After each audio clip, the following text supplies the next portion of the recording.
দর্শক বন্ধুরা, অর্থনৈতিক বিষণ্ণতা বা ইকোনমিক্স ডিপ্রেশন এটি কেবল খাতা কলমের কঠিন সংজ্ঞা নয়। এটি একটি দেশের অর্থনৈতিক এমন এক অন্ধকার অধ্যায় যা কোটি কোটি মানুষের জীবনকে এক নিমিষেই ধ্বংস করে দেয়। আমরা অনেকেই অর্থনৈতিক মন্দা বা রিসেশন শব্দটার সাথে পরিচিত, কিন্তু অর্থনৈতিক বিষণ্ণতা হলো সেই মন্দার সবচেয়ে মারাত্মক, দীর্ঘমেয়াদী এবং ধ্বংসাত্মক রূপ। যখন কোনো দেশে উৎপাদন ব্যবস্থা পুরোপুরি ভেঙে পড়ে, একের পর এক ব্যাংক ও আর্থিক প্রতিষ্ঠান দেউলিয়া হয়ে যায় এবং দেশের সিংহভাগ মানুষ কর্মহীন হয়ে পড়ে, তখনই জন্ম নেয় এই অর্থনৈতিক মহামন্দা। সাধারণ মন্দা হয়তো কয়েক মাস বা এক বছর স্থায়ী হয়, কিন্তু একটি পূর্ণাঙ্গ অর্থনৈতিক বিষণ্ণতা বছরের পর বছর, এমনকি এক দশক পর্যন্ত একটি সমাজ পঙ্গু করে রাখতে পারে।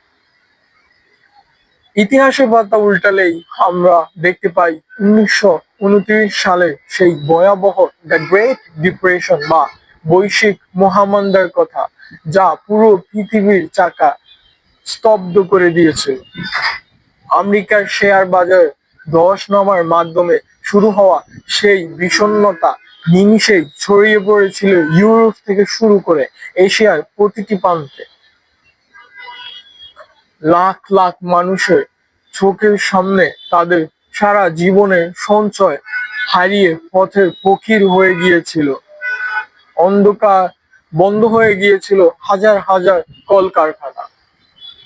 মানুষের ক্রয় ক্ষমতা এতটাই নিচে নেমে গিয়েছিল যে বাজারে খাবার থাকার সত্ত্বেও তা কেনার মতো সামর্থ্য, অর্থ মানুষের পকেটে ছিল না।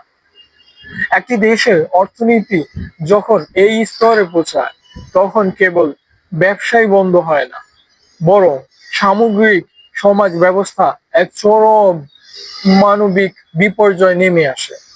বেকারত্বের হার আকাশচুম্বী হয়ে যায়, ঘরে ঘরে দেখা দেয় চরম খাদ্য সংকট, এবং মানুষের বেঁচে থাকার ন্যূনতম আশাটুকু কেড়ে নেয় এই অর্থনৈতিক বিষণ্ণতা।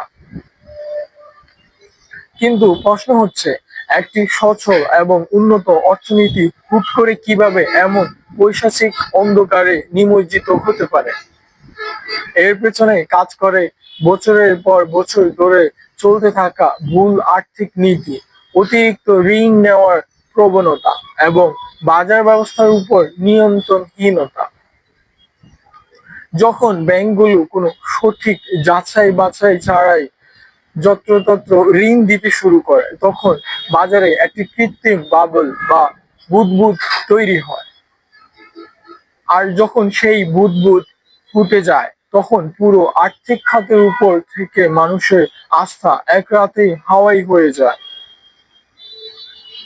মানুষ যখন আতঙ্কে ব্যাংক থেকে তাদের জমানো টাকা একযোগে তুলতে শুরু করে, তখন ব্যাংকগুলোর পক্ষে সেই চাপ সামলানো সম্ভব হয় না এবং পুরো ব্যাংকটি বা ব্যাংক সেক্টর ধসে পড়ে।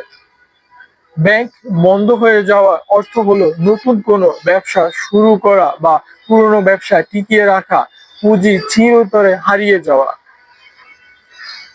পুঁজির অভাবে কোম্পানিগুলো উৎপাদন কমাতে বাধ্য হয়, যার সরাসরি প্রভাব গিয়ে পড়ে সাধারণ চাকরিজীবী এবং শ্রমিকদের উপর।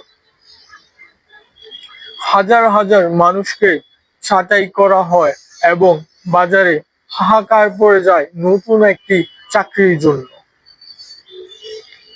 এই বেকারত্ব বৃত্তিটি এতটাই নিষ্ঠুর যে মানুষ কাজ পায় না বলে খরচ করতে পারে না, আর মানুষ খরচ করে না বলে বাজারে নতুন কোনো কাজের সুযোগ তৈরি হয় না। এই চক্রাকার পতনই একটি সাধারণ অর্থনৈতিক মন্দাকে টেনে নিয়ে যায় দীর্ঘমেয়াদী অর্থনৈতিক বিষণ্ণতার দিকে। আজ 2026 সালে দাঁড়িয়ে যখন আমরা পিছনের দিকে তাকাই, আমরা বুঝতে পারি যে এই বিষণ্ণতা কেবল অর্থনৈতিক ক্ষতি করে না, এটি একটি প্রজন্মের মানসিকতাকেও বদলে দেয়। পারিবারিক কলহ, অপরাধ প্রবণতা বৃদ্ধি এবং চরম সামাজিক অস্থিতিশীলতা পেছনে এই অর্থনৈতিক অভাবই সবচেয়ে বড় জ্বালানি হিসেবে কাজ করে।